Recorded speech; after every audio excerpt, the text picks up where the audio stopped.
아침에는 58문, 그러니까 사도신경에서 마지막 부분 영원한 생명을 믿습니다.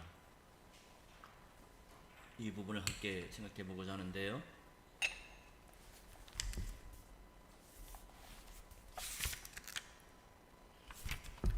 (58문) 함께 읽어보죠.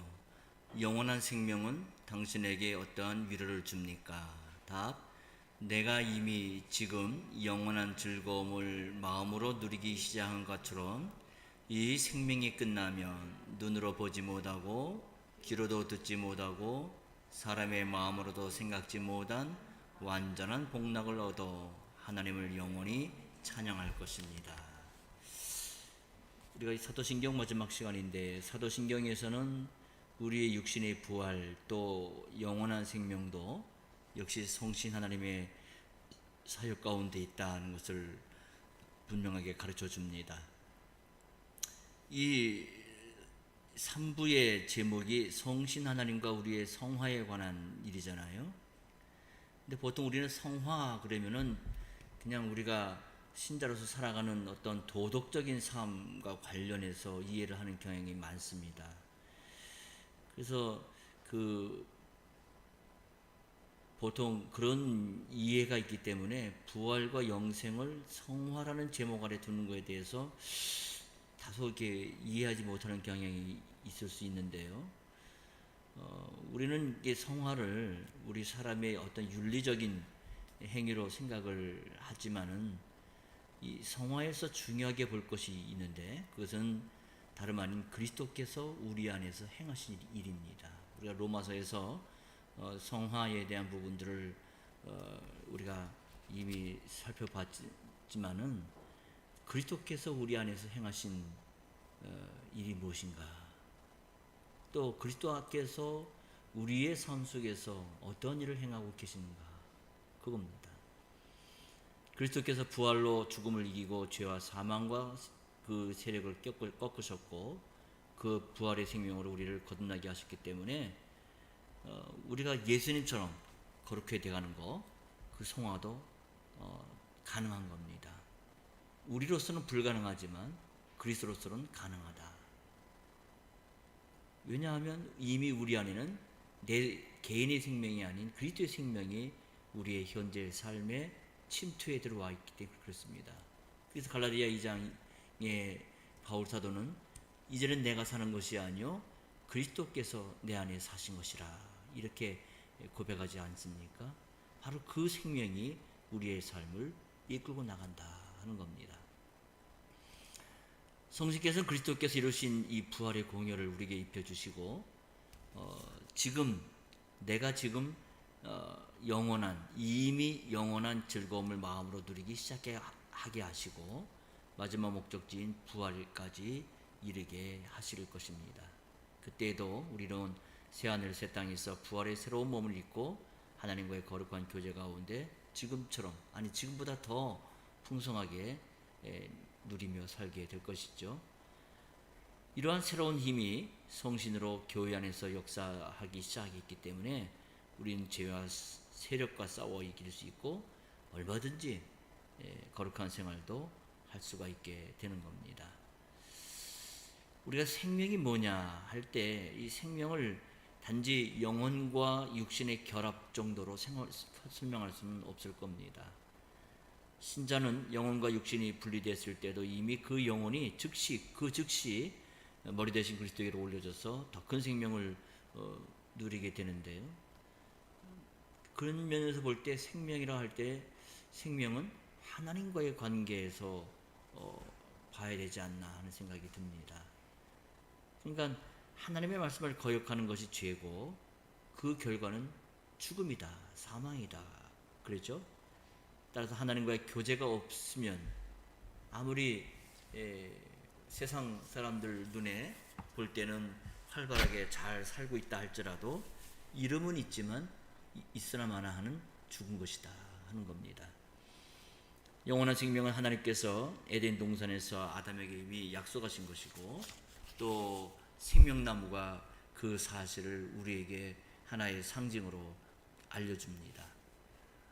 하지만 죄로 인해 사망 선고를 받았고 아담 안에 있는 자는 다 죽음에 처하게 됐죠. 하지만 마지막 아담 대신 그리스도로 인해 그의 백성들은 다시금 영원한 생명을 얻게 되었습니다. 우리가 생명을 생각할 때 생명을 단순한 그 존재가 계속 유지되는 것, 그것을 이해하게 되는데, 생명이란 단순한 그 존재의 유지가 아니라 거룩한 교제에 참여하는 겁니다. 그러니까 내 생활이 그리스도와의 거룩한 교제에 참여함이 없다고 한다면 이미 나는 병든 것이나 아니면 죽은 것이다.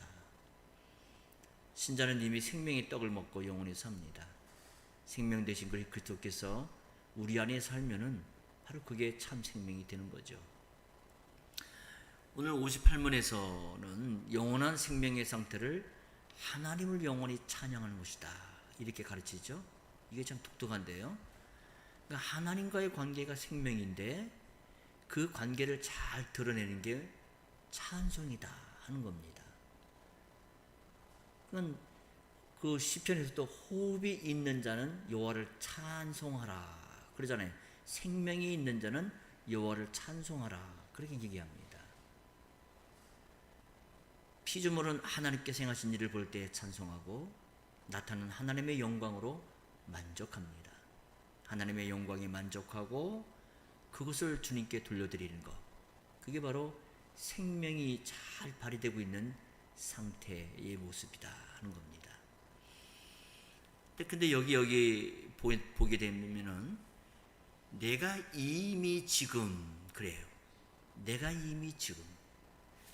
앞에서 지난주에 부활을 마지막 날의 이야기로 얘기를 했는데, 오늘 이 58문에서는 부활의 생명이 이미 지금 신자의 마음에서부터 시작됐다라고 가르쳐 줍니다.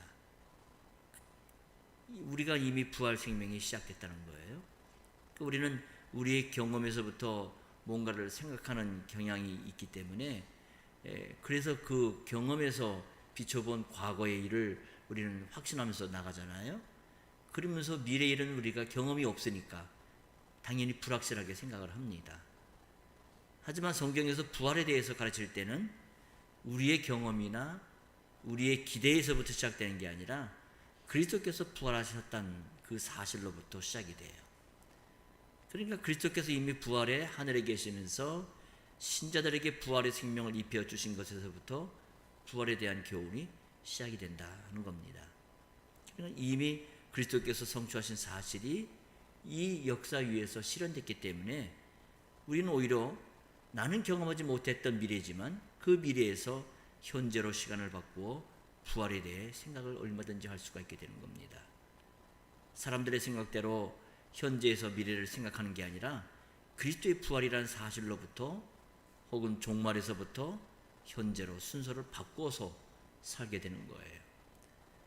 우리 그리스도께서는 시간의 주님이시기 때문에 시간의 순서에 갇혀서 사역을 하고 계신 분은 아니십니다. 그러기에 항상 우리는 그리스도를 중심으로 그리스도의 부활과 신자의 부활도 이해를 해야 되겠습니다. 그러니까 부활이라는 것은 미래에 가봐야 뭐 알 수 있는 불확실한 사실이 아니라 그리스도의 부활에 기초한 우리의 부활이라는 것은 가장 확실한 사실이고 이것이 신자로서의 위로의 원천이 됩니다. 그래서 우리가 보통 사람들이 장례식장 상을 당했을 때 주변 사람들은 죽은 사람에 대해서 고인의 명복을 빕니다, 이렇게 인사를 하잖아요. 근데 신자는 죽은 사람에 대해서 명복을 빌지 않습니다. 오히려 남아있는 유족들과 또 슬픔을 당한 가족들에게 하나님의 그 부활의 생명의 말씀으로 위로를 드립니다, 이렇게 인사하는 것이 신자의 그 조의를 표하는 말이 되겠죠. 그러니까 그리스도께서 가르치신 부활은 미래에 있는 것만이 아니라 현재의 부활이고 그리스도로 말미암아 미래의 부활이 현재 이루어져 완성으로 이끌고 가는 겁니다. 근데 내가 이미 지금 이 영원한 즐거움을 마음으로 누리기 시작했다, 그렇게 얘기를 합니다. 나의 마음으로 즐거움을 누린다 그랬는데 이건 무슨 종교적인 무슨 감정주의적인 게 아니라 참된 믿음, 하나님께서 그의 말씀에서 우리에게 계시하신 모든 것이 진리라고 여기는 확실한 지식일 뿐만 아니라 성신께서 복음으로 내 마음속에 일으키신 굳은 신뢰가 되는 겁니다. 이게 21문에서 우리가 믿음이란 무엇인가에 대해서 배운 내용이죠. 그러니까 확신과 즐거움을 주시는 주체가 누구냐? 성신 하나님이십니다. 사람들은 내 경험에서 얻어진 경험에 기초한 현시의 즐거움을 누리고자 하지만은, 그러나 신자의 즐거움과 확신은 내가 아닌 성신 하나님이시다 겁니다. 여기 58문에 내가 이미 지금 나의 마음으로 영원한 즐거움을 누리기 시작한 것처럼, 이 말로 영원한 생명이 주는 유익을 표현하고 있는데요. 신자는 그리스도와 연합해서 죄에 대해 죽고 그리스도와 함께 한 하나님께 대해 살아난 사람이에요. 신자는 그리스도와 연합해 부활의 생명을 받았기 때문에 지금부터, 먼 훗날부터가 아니라 지금부터 그 기쁨을 누리기 시작하는 겁니다. 우리가 로마서 14장 17절 배울 때 우리가 여러분들 기억하실 거예요. 성신 안에서 하나님 나라는 의와 평강과 희락이라 그랬어요. 이게 신자들 안에 있는 겁니다. 따라서 그리스도를 믿는 자는 부활의 생명으로 새로 났기 때문에 그에게는 기쁨이 있어요. 이 기쁨이 있기에 데살로니가전서 5장 16절 바울 사도는 항상 기뻐하라, 이 말을 권유할 수가 있었던 겁니다. 왜? 이것이 그리스도 예수 안에서 우리를 향하신 하나님의 뜻이기 때문에. 이게 바울 사도가 기뻐하라고 가르친 이유가 되죠. 그러니까 부활의 기쁨은 죄와 사망의 노예에서 해방된 기쁨이고 영원한 즐거움이에요. 이러한 기쁨과 즐거움은 이 세상에 속한 게 아닙니다. 그리스도의 부활에 참여한 자가 누리는 기쁨이기 때문에 신자는 항상 기뻐하라는 명령을 경험할 수가 있게 되는 겁니다. 갈라디아 5장 22절은 이것을 이러한 기쁨을 가리켜 성신의 열매다 이렇게 얘기를 합니다. 하나님의 나라는 성신 안에서 사랑과 희락과 화평이라 아까 로마서 14장 17절 말씀을 얘기했는데, 그리스도를 부활시키신 성신의 열매로 맺어진 거기 때문에 이런 기쁨은 사람이 억지로 만들어내는 것이 아니에요. 하나님 나라가 완성됐을 때의 기쁨이 성신으로 말미암아 자연스럽게 그분의 백성들에게 내려졌고, 그 백성인 우리들은 마지막 날에 있을 기쁨을 이미 지금 여기서 누리기 시작하고 있는 겁니다. 그러니까 세상적인 기쁨과 근본적으로 다르겠죠. 따라서 신자라고 하지만 내 안에 기쁨이 없다고 한다면 다시 한번 부활의 복음을 생각해 봐야 할 것입니다. 과연 내가 부활의 복음이 내 안에 있는가? 과연 나는 부활이라는 것을 믿고 살고 있는가? 내 안에 과연 이 부활의 믿음이 있는가? 여기서부터 자신을 다시 한번 점검해 봐야 될 것입니다. 복음은 모든 믿는 자에게 구원을 주시는 하나님의 능력이라고 그랬습니다. 신자는 이 부활의 복음으로 말미암은 기쁨으로 사는 사람, 이게 신자다 하는 겁니다. 자, 그런데 여기 보면 이 신자가 이 지금 누리기 시작한 이 기쁨을 뭐라고 합니까? 눈으로 보지도 못하고 귀로도 듣지 못하고 사람의 마음으로도 생각지 못한 완전한 복락을 얻어 그래요. 신자가 지금 누리기 시작한 것은 주님이 다시 오실 때 완전히 이루어지게 것인데, 하늘에 있는 하나님의 장막이 사람들과 함께 있어 큰 즐거움을 누릴 것이고, 지금은 극히 부분적으로 알던 것에서 바뀌어서 온전한 것을 보게 될 것입니다. 이 세상에서는 그러한 기쁨이 세상의 죄로 인해서 잠깐 있다가 사라지는 경우도 얼마든지 있지만, 그 날에는 완전하게 될 것이고 그 기쁨을 해치는 것이나 거치는 것은 없을 겁니다.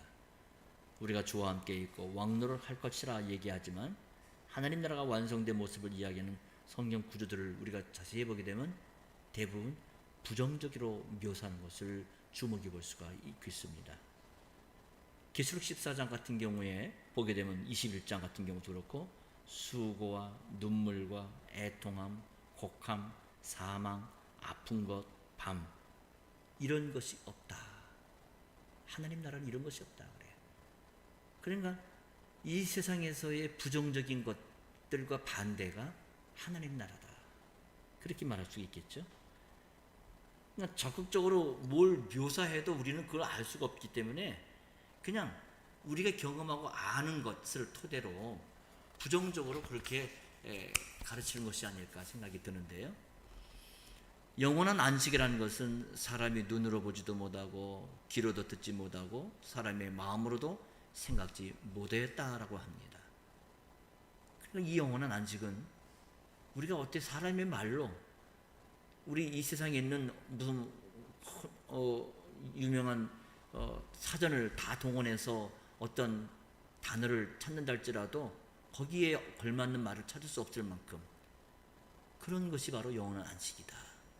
그래서 복음으로 가르치는 것은 사람이 눈으로 보고 귀로 듣는 것과는 정반대되는 것이기 때문에 이런 식으로 대조해 표현하고 있는 겁니다. 세상 지혜는 사실 십자가의 지혜와 반대가 돼요.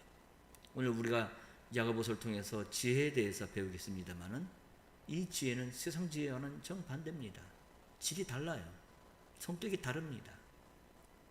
그런데 이 구절은 원래 그리스도의 복음을 이야기하면서 말한 건데 요리문답에서는 이것이 온전히 이루어질 미래 상태에 적용하고 있는 것을 주목해 보게 됩니다. 우리는 이걸 볼 때 이건 잘못된 적용을 하고 있는 게 아닌가 이렇게 반문해 볼 수 있을 텐데 그러나 그리스도께서 땅에서 이루신 구원의 일에 대해서도 우리가 눈으로 보지 못하고 귀로 듣지 못하고 마음으로도 생각지 못했던 것이라고 한다면 이 모든 것이 이루어졌을 때는 얼마나 우리 입에 그 황홀함과 그 감탄이 극에 달할 수 있겠는가. 그렇죠?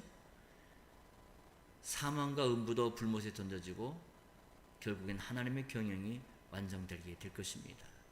하나님께서 사망을 영원히 피하시고 모든 민족을 어린 양 혼인 잔치로 이끄실 때에 그 영광 말로 다 표현할 수가 없게 될 것입니다. 그런데 이러한 이 복락을 얻어서 하나님을 영원히 찬양할 것이다 그랬어요. 그러니까 주님께서 다시 오심으로 장세 때부터 영원한 경륜이 완성이 되는데 하나님께서 처음과 나중 우리가 그 헬라어의 알파벳이 첫 자가 알파고 마지막 자가 오메가 아닙니까? 그러니까 알파와 오메가 이심이 널리 선포되는 그 자리에서 우리는 하나님께 찬양을 드리게 되는 겁니다. 천지창조에서 시작한 사도신경의 이 해설은 결국 이처럼 찬양으로 끝을 맺게 됩니다. 하나님의 경영이 다 이루어지는 요한계시록에 보면 수많은 찬송들이 나오는 이유도 그 같은 이유에서예요. 우리도 새 노래에 함께 참여하게 될 것이고 모든 것이 이루어지는 그때에 주님을 찬송한다는 것이 모든 것이 주님에게서 왔고 주님께로 돌아간다는 것을 인정하는 것입니다. 우리의 요리문답에서는 이 영생의 핵심으로 찬양을 이야기를 해요. 그러니까 찬양을 하나님께 돌려드리는 것이 언약의 교제의 핵심이다. 그겁니다. 하나님께서 사람을 하나님의 형상으로 창조한 것은 육문에 있는 말씀같이 사람으로 하여금 자신의 창조주를 바르게 알고 마음으로부터 그를 사랑하며 영원한 복락 가운데서 그와 함께 살고 그래서 그에게 영광을 돌리고 찬양하도록 하기 위함이었다. 이렇게 육문의 얘기를 하고 있잖아요. 주님께서 다시 오셨을 때 신자들이 그리스도와 함께 살며 영광을 돌리고 찬양을 돌리게 되는데 여기에 바로 인간 창조의 목적이 가장 완전하고 가장 충만하게 이루어지게 될 것입니다. 그런데 그 찬송은 영원한 찬송이라 그랬어요. 요리문답에서 그 나라의 삶을 영원히 찬양하는 것이다 라고 표현하고 있는데 이것은 그 나라의 삶을 어떤 것인지를 총체적으로 잘 표현해 줄 말이 아닐까 합니다. 그 나라에는 하나님의 영광이 중심에 있고 거기에 참여하는 것이 우리의 완전한 복락이에요. 완전한 복락, 즉 하나님을 영원히 찬송하는 것, 이게 하나님께서 이 인생을 창조하신 창조의 완성이 되는 겁니다. 보통은 이제 천국의 삶을 사후의 세계에서 여러분들 각 기독교 책방 가보면 많은 간증책들이 있잖아요. 그런데 보게 되면 검은 거를 타고 황금길을 걷고 찬양한다 이런 얘기들 많이 있고 계시록에도 그런 얘기가 나옵니다만은 그런 얘기들은 찬양을 부분적으로만 이해하는 것이에요. 하나님의 말씀은 우리가 그리스도와 함께 왕노릇할 것이다라고 가르칩니다. 이러한 새로운 과업을 맡아 새로운 순종을 하며 우리가 살아가는 거예요. 그 자체가 찬송인 겁니다. 우리의 부활의 몸을 입고 하나님의 형상이 진정으로 회복됐기 때문에 우리는 마음과 힘과 뜻을 다해서 하나님을 섬겨요. 그런데 이렇게 하나님을 섬기는 일을 가리켜 찬송하는 것이다. 이것을 찬양이라는 말로 표현하고 있는 겁니다. 우리가 섬기지만 그것은 우리의 힘으로 한 게 아니고 하나님께서 우리를 통해 이루신 일이기 때문에 우리는 하나님을 찬송하는 겁니다. 새하늘 새 땅에서 그리스도와 함께 왕노릇 하지만은 그 다스림의 특징적인 일은 바로 다름 아닌 찬양하는 것이다 라는 것을 알 수가 있겠죠. 이것은 자신의 일에 성취해서 만족하는 게 아니라 하나님으로 만족하는 상태예요. 자신이 이룬 일은 자신의 힘으로 이룬 게 아니라 하나님께서 지혜도 주시고 힘을 주셔서 한 일이기 때문에 당연히 주님께서 주시는 면류관을 다시금 주님께 돌려드리면서 찬송을 합니다. 무익한 종으로 자신이 한 일을 했을 뿐이라는 고백을 하며 하나님께 모든 걸 돌려드린 것에서 우리의 생명이 가장 충만하게 표현이 되는 겁니다. 그래서 하나님만으로 만족하고 기뻐하며 사는 이 상태가 부활의 몸을 입었을 때의 참된 모습이 되는 겁니다.